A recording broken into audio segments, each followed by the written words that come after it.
చెప్తున్నారు సార్ బాగున్నా సార్ तो रमेश मैं बहुत एक्साइटेड हूँ क्योंकि मेरे पास एक ऐसा बिजनेस आ गया है जिससे मेरी ज़िंदगी बदल रही है और मैंने ऐसे हजारों लोगों को देखा जिनकी ज़िंदगी बदल रही है। मैं कुछ अपने अच्छे दोस्तों को ढूंढ रहा हूँ जिनके साथ मैं ये बिजनेस शुरू कर सकूँ। तुम कुछ इंटरेस्टेड हो अगर मैं तुमसे बात करूँ तो? సార్ ఇక్కడ ఏమంటున్నారంటే నాకు ఒక మంచి మార్గం దొరికింది, దేని ద్వారా అయితే చాలా మంది జీవితాలు మారినాయి. నేనైతే చాలా ఎక్సైటెడ్ ఉన్నాను. కొంతమంది మనకు తెలిసిన మిత్రులకు చెప్పాలని అనుకుంటున్నా. మీకు కూడా అది ఇంట్రెస్ట్ ఉన్నదా జీవితం మార్చుకోవడానికి అని అనుకుంటున్నాను. ओके साहब నాకు ఇంట్రెస్ట్ तो ठीक है, मैं आज शाम को 7 बजे आ रहा हूँ, एक कप चाय पीऊंगा मेरी वाइफ के साथ और मैं कुछ बात करूंगा तुमसे, तो 7 बजे तुम घर पे मिलना। ఓకే, రాత్రి 7కి నేను వస్తున్నాను. నా భార్యని కూడా నేను నాతో పాటు తీసుకొస్తా. మీరు రెడీ ఉండండి, నేను మా భార్య మీ ఇంటికి వస్తున్నాను. ఓకే సార్ రావచ్చు మా ఇంటికి. अब मैं शाम को 7 बजे इसके घर पहुंच गया, मेरी वाइफ साथ में होगी तो सबसे बढ़िया है।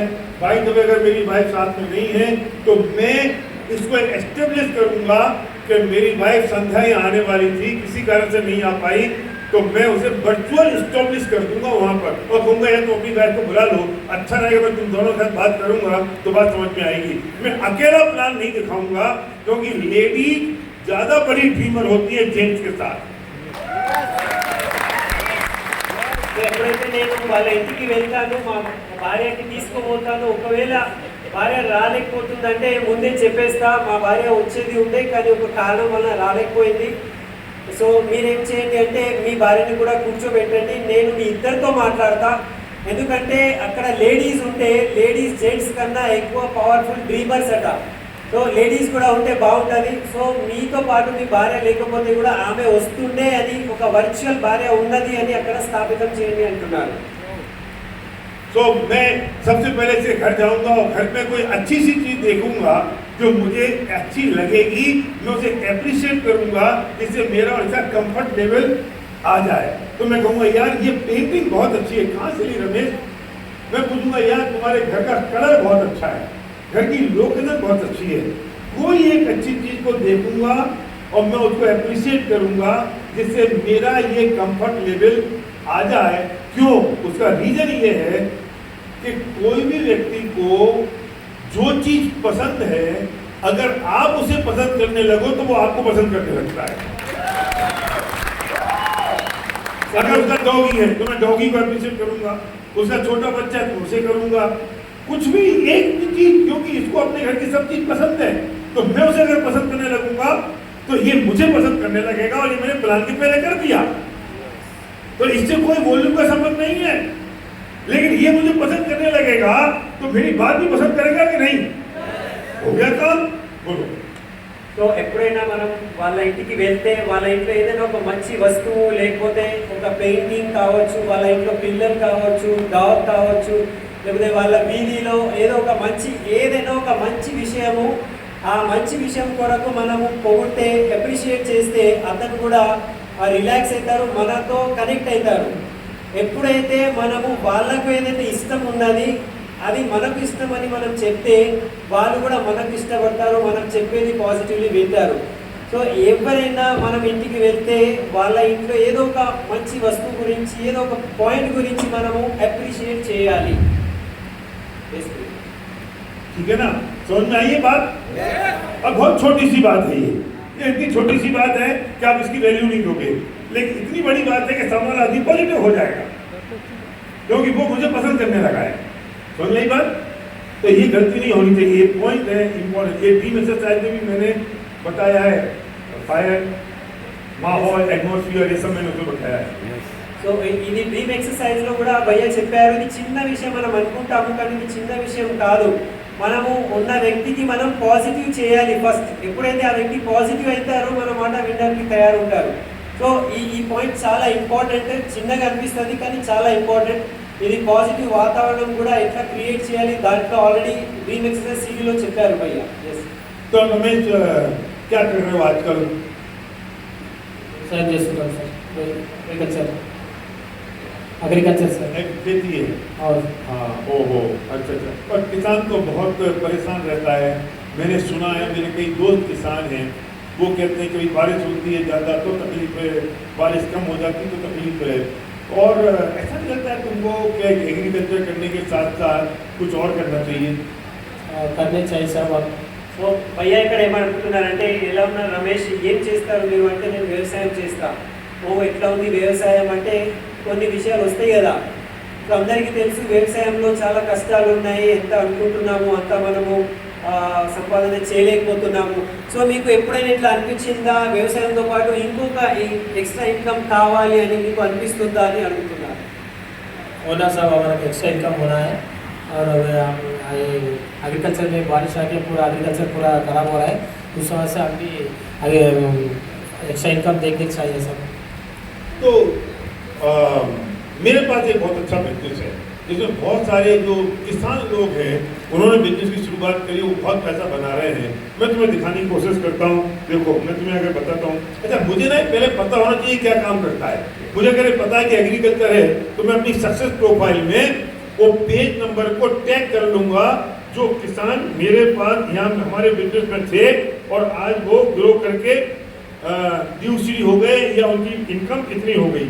तो मैं कहूँगा देखो दोस्त, ये हैं ममता और हनुमंतु, ये किसान थे और इन्होंने आज बिजनेस बिल्ड किया और आज इनकी इनकम लगभग 2-3-4 लाख महीने की.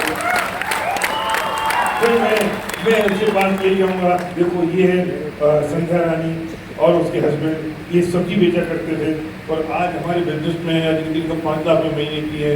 ऐसे बहुत सारे लोग हैं. मैं बताता हूँ, ये फूल बेचने वाला साईं रेड्डी है, ये आज पैसे बना रहा है. तो मैं एग्रीकल्चर और एग्रीकल्चर से रिलेटेड जो लोग ग्रो कर रहे होंगे मैं उनकी फोटो दिखाऊंगा और फिर मैं क्या क्या करूंगा, पहले उसको रिलेट करूंगा, फिर मैं कहूंगा देखो अगर इस बिजनेस में किसान ही नहीं है, ये साइंटिस्ट है और ये साइंटिस्ट के पास जो उन्होंने घर ले लिया, इन्हें गाड़ी ले ली, इन्होंने इतना पैसा बना लिया. तो मैं बताना चाहता हूँ कि बिजनेस में कितना पैसा आ सकता है और कितना लोग पैसा बना रहे हैं. और पता है ये सलीम देखो मछली जा गई, ये टैक्सी ड्राइवर थे और उसके बाद इनकी जिंदगी बदल गई. ये हमारा पुरुषोत्तम दासू, और दासू सर इतना बड़ा पुलिस में था, नौकरी करता था, आज की मछली जा गई और ये कितनी मस्ती कर रहे हैं, कितना एंजॉय कर रहे हैं अपनी फैमिली के साथ. ये श्रीनिवास, इनकी आज मछली भी कैब ड्राइवर थे. ऐसे बहुत सारे लोग हैं जो किसान थे, कैब ड्राइवर थे, ये सब थे, इनकी जिंदगी बदल गई और इस बिजनेस में. तो मैं लगता है कि ये बिजनेस देखना चाहिए और करना चाहिए. अगर इंटरेस्टेड हो तो फिर आगे बात करते हैं.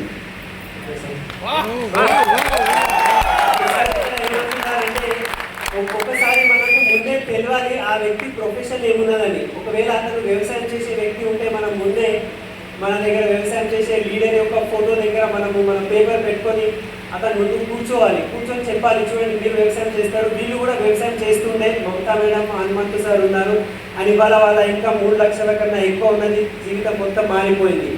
వాళ్ళతో పాటు చూడండి సాయి రెడ్డి సార్ ఉన్నారు, ఇతను పూలు అమ్ముతుండే, ఇవాళ వాళ్ళ లైఫ్ మొత్తం చేంజ్ అయిపోయింది. సంధ్యా మేడం ఉన్నారు, ఒకే కూరగాయలు అమ్ముతుండే, వాళ్ళ జీవితం టోటల్లీ మారింది, ఇవాళ 5 లక్షల ఇన్కమ్ సంపాదన చేసుకుంటున్నారు. ఇంకా అంటే ఆ ఒక్క ప్రొఫెషన్తో పాటు దాంతోపాటు దగ్గర ఉన్న వేరే ప్రొఫెషన్స్ ఫొటోస్ కూడా మనము ఆ బుక్ ద్వారా మన దగ్గర సక్సెస్ ప్రొఫైల్ బుక్ ద్వారా అవి చూపెట్టాలి. దాంట్లో చూడండి సైంటిస్ట్ కూడా ఉన్నారు. ఈ సైంటిస్ట్ సార్ చూడండి ఎంత ఎంజాయ్ చేస్తున్నారు, ఎంత పెద్ద ఇల్లు ఉన్నది. ఓకే, శ్రీనివాస్ సార్ ఉన్నారు, క్యాబ్ డ్రైవర్ ఉండే, లేకపోతే దాస్ సార్ ఉన్నారు. సో ఇదంతా చూపెట్టిన తర్వాత ఇంతమంది లైఫ్ మారింది అంటే మీ లైఫ్ కూడా మారొచ్చు. మీకు ఇంట్రెస్ట్ ఉన్నదా అంటే నేను మాట్లాడతా, లేకపోతే పర్వాలేదు అని బుక్ బంద్ చేసేసి క్వశ్చన్ అడగాలి. రైట్, మనం వెళ్ళగానే మనం ప్లాన్ చెప్పడం కాదు, ఇది మొత్తం ఓపెన్ చేసి చూపెట్టిన తర్వాత ఇంట్రెస్ట్ ఉంటే ముందుకు వెళ్దాం, లేకపోతే క్లోజ్ అని చెప్పాలి అని అంటున్నాను. जब मैंने ये काम किया तो उनका माइंड ओपन हुआ कि नहीं हुआ? यस. अब क्या होगा? अब मैं क्या काम शुरू करूंगा? अब सुनना, ध्यान से सुनना. अब काम तो रमेश, मैंने भी कुछ लोग दिखाए जो बिजनेस सक्सेसफुल हैं. अगर तुम्हें क्या लगता है जिसकी में ऐसी कोई चीज़ है जो अभी तक नहीं मिली, अभी तक मिसिंग है और ये हो जाए तो मजा आ जाएगा जिंदगी का, ऐसा कुछ तुम्हारी जिंदगी में है? రమేష్ గారు, మీ చూడండి ఇంతమంది లైఫ్ మారింది అంటే ఇప్పుడు ఇది చూసిన తర్వాత మీకు కూడా ఒకవేళ ఈ సిస్టమ్ ద్వారా మీ లైఫ్లో ఇప్పుడు వరకు సాధించలేనిది ఏదైనా ఉన్నదా? ఓకే, ఏదైనా ఉన్నది నేను ఇప్పటి వరకు సాధించలేకపోయినా అంటే ఇక్కడ ఒక మార్గం ఉన్నది, అట్లా ఏదైనా ఉంటే చెప్పండి. अगर इनने उत्तर देना शुरू कर दिया तो सबसे बढ़िया है.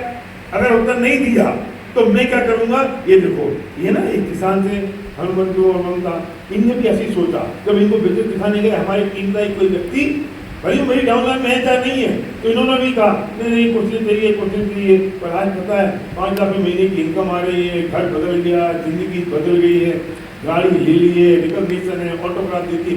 आपको क्या लगता है 5 लाख महीने की इनकम होनी चाहिए? अगर ये अपने मुंह से बोल दे तो ठीक है, अगर अपने मुंह से नहीं बोला, क्योंकि लोगों के ड्रीम निकलते नहीं हैं, लोग पत्थर हैं, उनको समझ में नहीं आएगा, कोई सपना पूछ सकता है और मुझे सपना बताना है, तो मैं उन्हीं से रिलेट जो व्यक्ति होगा उसकी स्टोरी उनको सुनाऊंगा और ये कहूंगा आपको नहीं लगता कि आपके पास 5 लाख महीने की इनकम आनी चाहिए?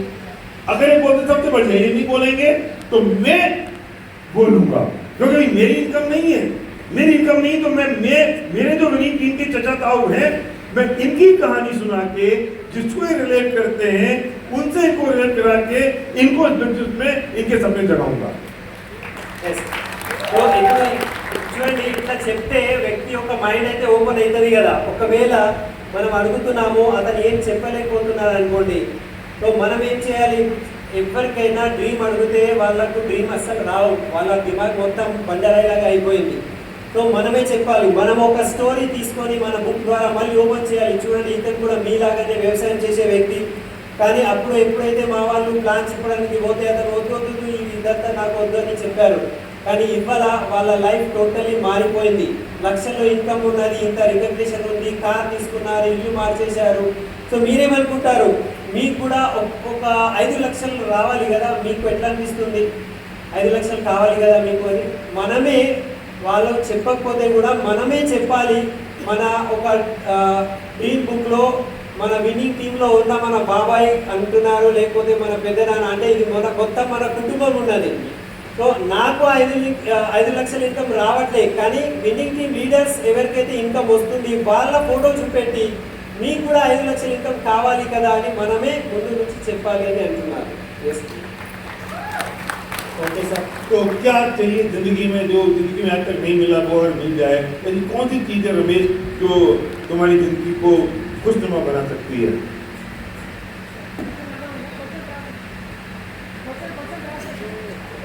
సో చూడండి, మీ జీవితంలో ఏవైతే ఇప్పటి వరకైతే మీరు సాధించలేనిది, ఏదైనా ఒక కళ మిగిలిపోయింది, నేను సాధించలేకపోయినా అట్లా ఏదైనా ఉంటే చెప్పండి అని అడుగుతున్నారు. ओके सर, हम कार लेने चाहिए। कार लेनी चाहिए। कौन सी कार? मैंने कागज पे लेके लिखूंगा जिससे इनको समझ आना चाहिए कि मैं सीरियस हूँ, तो मैं लिखूंगा कार लेनी चाहिए। कौन सी car? Define the dream, detail. कौन सी कार? किया कैरियर। किया सर। किया कितने कार की आती है, कितने लाख की आती है? 23 लाख। 23 लाख और 20 lakh. 23 lakh. Good, very nice car. तो अब इनके दिमाग चलना शुरू हुआ ना, कार, किया, 20 लाख, माइंड ओपन होना शुरू हुआ। गुड। और क्या चाहिए इसके अलावा जिंदगी में? हमारे बेटा को अच्छा पढ़ाना है सर। अच्छा पढ़ाना है। पढ़ाना है। कितना खर्चा होता है बच्चों को अच्छा पढ़ाने में महीने का? लगभग महीना का अभी साल को हम 2.5 लाख पढ़े सर। एक बच्चा इतना चाहिए महीने का? महीना का नहीं सर, 1 साल पे मैं बच गया। अच्छा, ओके। तो महीने का कितना हुआ? महीना का बोले तो 12,000। 12,000 में। गुड, 12,000 महीने। और क्या चाहिए? और हमारा बेटा को भी लैपटॉप दिला गया है सर। लैपटॉप दिला दिलाएंगे दोनों बेटा। Very good. लैपटॉप 50,000 रुपये का सर। 50,000 50,000 65,000। ओह 65,000। गुड। इसके अलावा और क्या लगता है? घर नया घर बनाना है, घर अपना है? अभी गाँव में घर है सब, सिटी में बनने का है, बनाना है हमारे टाउन में। ओके। तो मैं उनकी बात भाभी आपको क्या पसंद है, आपको क्या लगता है क्या होना चाहिए जिंदगी में? वो चुप रहेगी। मैं कहूँगा देखो ये श्रीनिवासी भाई सपना है, इन्होंने ना इनका सपना था कि 1 किलो गोल्ड लेना है, उन्होंने ले लिया। ये पूर्णिमा है, इनका सपना था 5 किलो गोल्ड लेना, उन्होंने ले लिया। आपको क्या लगता है? कुछ ज्वेलरी होना चाहिए, क्योंकि लेडीज जो है ना हॉट बटन है jewellery. Press the hot button press करो। Find out the hot button, then press the hot button. तो मैं हॉट बटन फाइंड आउट कर रहा हूँ, फिर प्रेस करूंगा। समझ में आया? अब मैंने सारे सपने सीरियसली लिख लिए। अब मैं क्या कहता हूँ, रमेश ये सब कुछ पूरा होता है क्योंकि सैकड़ों हजारों लोगों का पूरा हुआ है। मैं तुम्हें बिजनेस दिखाता हूँ और इस बिजनेस अगर मैं तुम्हारे साथ हूँ, हमारी पूरी टीम साथ है, हम मिलकर बहुत बड़ा काम कर सकते हैं। अब मैं इनको 15-20 मिनट प्लान दिखाऊंगा, कोई कैलकुलेशन नहीं, क्योंकि मामला अब पीक पर है सपनों के, कोई गणित नहीं, कोई एलओबी नहीं, कोई लंबा चौड़ा गणित नहीं, कंसेप्ट समझाऊंगा और बताऊंगा कि ये सब तो मिल सकता है। तो हम शुरुआत करते हैं, हम अपने पड़ोस यूज कर लें, कुछ कैलकुलेशन है डिटेल बाद में कभी समझा दूंगा, क्योंकि अभी समझाने का वक्त नहीं है। और मैं तुम्हें कुछ चीज दे के जाऊंगा, तो 10-12 हज़ार रुपये से बिजनेस की शुरुआत होगी, 10,000 रुपये के प्रोडक्ट्स आएंगे, 2,000 रुपये के कुछ टूल्स आएंगे, इनको कैसे काम में लेना है मैं तुम्हें बताऊंगा और बस हम काम में लेना शुरू करेंगे। पर इम्पोर्टेंट ये है कि आज शाम मैं 7 बजे तुम्हारे घर आता हूँ, 15-20 लोगों की लिस्ट बना लो और वो लिस्ट पे मैं तुम्हें फ़ोन करूँगा और हम कल शाम को एक तुम्हारे घर में ऐसी मीटिंग करेंगे जो मैंने तुम्हारे साथ की है। इसमें कोई ऐतराज? नो प्रॉब्लम सर, आ जाओ कर सकते हैं। तो मैं आज शाम को लोगों की लिस्ट तैयार करो, मैं इन्वाइट करूँगा तुम्हारे लोगों को, मैं इन्वाइट करूँगा, क्योंकि तुम सीखना ये इन्विटेशन कैसे होता है। अब कोई चीज़ ऐसी है जो तुम्हें बिजनेस करने से रोक रही है? अगर इनने बोला कि हाँ ये क्वेश्चन थे, तो इन्हें कोई भी क्वेश्चन बोला, मैं हर क्वेश्चन का आंसर बोलूंगा। क्या नया घर बनाना है, या 20 लाख रुपए की कार लेनी है, बच्चों के स्कूल की फीस भरनी है, वाइफ को ज्वेलरी लेनी है, इसके सामने ये तुम्हारा जो क्वेश्चन है ये ज्यादा इंपॉर्टेंट है। समझ में आया? चलो तुम बोलो इतना। ఎస్ సో ఇక్కడ డ్రీమ్ ఎక్సర్సైజ్ చేస్తున్నారు సార్, అడుగుతున్నారు ఒకవేళ మీకు ఇవాళ వరకు ఏదైనా కళ ఉన్నదా అంటే సార్ అన్నారు ఎస్ నాకు ఒక కార్ కోరిక ఉండే. సో కార్ అంటే మనము అతను ఎప్పుడైతే డ్రీమ్స్ గురించి మాట్లాడడం స్టార్ట్ చేస్తారో మనము ఒక పేపర్ మీద రాసుకోవడం స్టార్ట్ చేయాలి, ఎందుకంటే మనం కూడా సీరియస్లీ వింటున్నామని తెలియాలి. సో అచ్చా ఏ కార్ కావాలి అంటే కియా కార్, అచ్చా ఎన్ని లక్షలకి వస్తుంది అంటే 20 లక్షలు, ఓకే వెరీ గుడ్. ఇంకా ఏమున్నది అంటే పిల్లలకి మంచి ఎడ్యుకేషన్, ఓకే ఎడ్యుకేషన్ అంటే ఎంత ఖర్చులు అవుతుంది అంటే 12,000 నెలకు అవుతుంది, ఓకే అది కూడా రాసుకున్నాము. ఇంకా ఏదైనా కోరిక ఉందా అంటే మా పిల్లలకి ల్యాప్టాప్ ఇప్పియాలి, ఎంత అంటే 25,000కి ఉంటుంది అది, ఓకే రాసుకోవాలి. ఇప్పుడు అక్కడే పక్కనే వద్దమ్మ కూర్చొని ఉన్నది, వద్దమ్మ మీకు ఏం కావాలి అని అనుకుంటున్నారు చూడండి.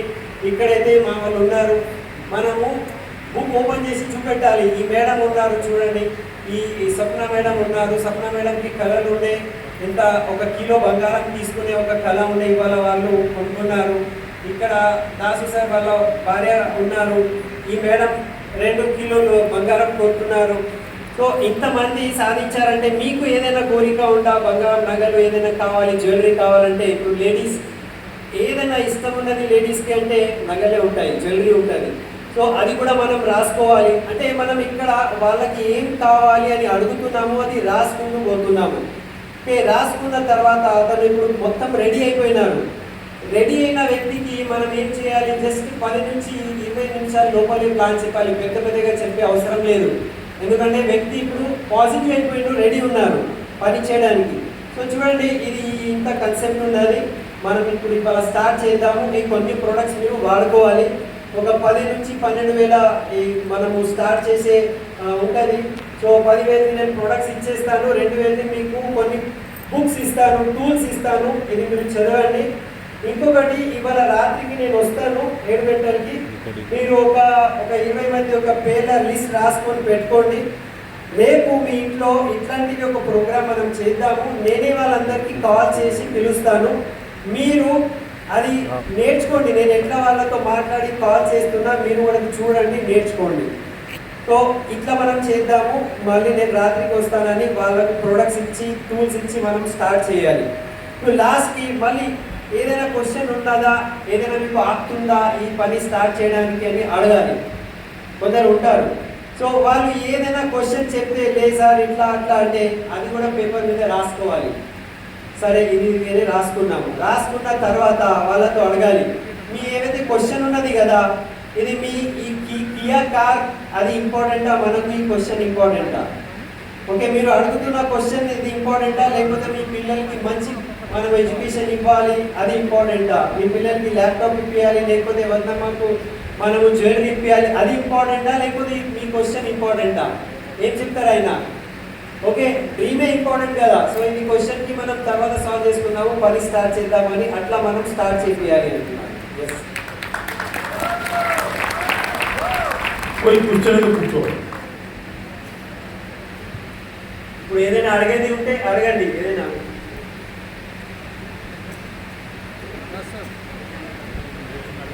अब ये ऐसा कंपनी पूरा इसका पहले आ गया है सर, तो पूरा गया है, अब ये कैसा रहता है कंपनी? क्या बोला? ये इससे पहले भी ऐसी कंपनियां मैं देखा, आके ये कंपनियां चले जाते, अभी कैसा मैं कैसा करूँ?